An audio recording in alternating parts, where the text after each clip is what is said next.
ఆదికాండము 17వ అధ్యాయము. అబ్రాము 99 ఏండ్ల వాడైనప్పుడు యెహోవా అతనికి ప్రత్యక్షమై, నేను సర్వశక్తిగల దేవుడును, నా సన్నిధిలో నడుచుచు నిందారహితుడివై ఉండుము.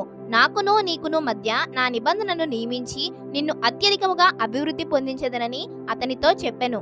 అబ్రాము సాగిలపడి ఉండగా దేవుడు అతనితో మాట్లాడి, ఇదిగో నేను నియమించిన నా నిబంధన నీతో చేసియున్నాను.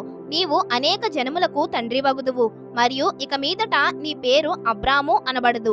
నిన్ను అనేక జనములకు తండ్రినిగా నియమించితిని గనుక నీ పేరు అబ్రహాము అనబడును. నీకు అత్యధికముగా సంతానాభివృద్ధి కలిగజేసి నీలో నుండి జనములు వచ్చినట్లు నియమించుదును. రాజులను నీలో నుండి వచ్చెదరు. నేను నీకును నీ తరువాత నీ సంతానమునకును దేవుడనై ఉండునట్లు నాకును నీకును నీ తరువాత వారి తరములలో నీ సంతతికి నీ మధ్య నా నిబంధనను నిత్య నిబంధనగా స్థిరపరచెదను.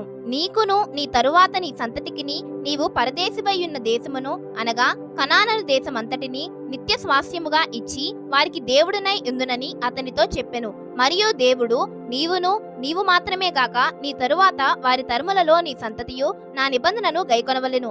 నాకును నీకును నీ తరువాత నీ సంతతికి నీ మధ్య మీరు గైకొనవలసిన నా నిబంధన ఏదనగా, మీలో ప్రతి మగవాడును సున్నతి పొందవలెను. మీరు మీ గోప్యాంగ చర్మమును సున్నతి పొందవలెను. అది నాకు నీకు మధ్యనున్న నిబంధనకు సూచనగా ఉండును.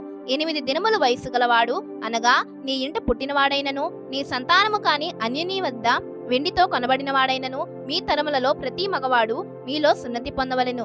నీ ఇంట పుట్టినవాడును నీ వెండితో కొనబడినవాడును తప్పక సున్నతి పొందవలెను. అప్పుడు నా నిబంధన మీ శరీరమందు నిత్య నిబంధనగా ఉండును. సున్నతి పొందని మగవాడు అనగా ఎవని గోప్యాంగ చర్మమును సున్నతి చేయబడదో అట్టివాడు తన జనములలో నుండి కొట్టివేయబడును. వాడు నా నిబంధన మీరియున్నాడని అబ్రహాముతో చెప్పెను. మరియు దేవుడు, నీ భార్య అయిన శారాయి పేరు శారాయి అనవద్దు, ఏలయనగా ఆమె పేరు శారా. నేనామెను ఆశీర్వదించి ఆమె వలన నీకు కుమారుని కలుగజేసేదను. నేనామెను ఆశీర్వదించెదను. ఆమె జనములకు తల్లియేయుండును. జనముల రాజులు ఆమె వలన కలుగుదురని అబ్రహాముతో చెప్పెను.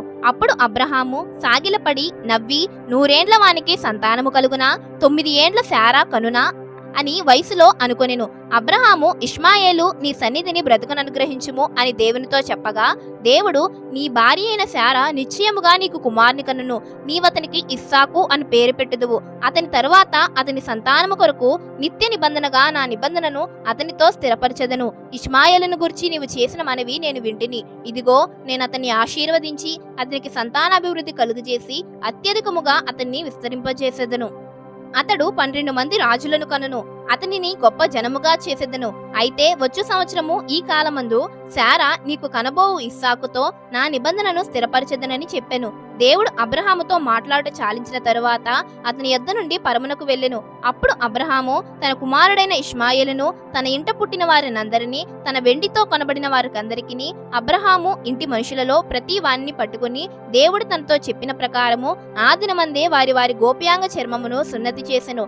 అబ్రహాము గోప్యాంగ చర్మము సున్నతి చేయబడినప్పుడు అతడు 99 ఏండ్లవాడు. అతని కుమారుడైన ఇష్మాయేలు గోప్యాంగ చర్మము సున్నతి చేయబడినప్పుడు అతడు 13 ఏండ్లవాడు. ఒక్క దినమందే అబ్రహామును అతని కుమారుడైన ఇష్మాయేలును సున్నతి పొందిరి. అతని ఇంట పుట్టినవారును అన్యుని యొద్ద వెండితో కొనబడిన వారును అతని ఇంటిలోని పురుషులందరూ అతనితో కూడా సున్నతి పొందిరి.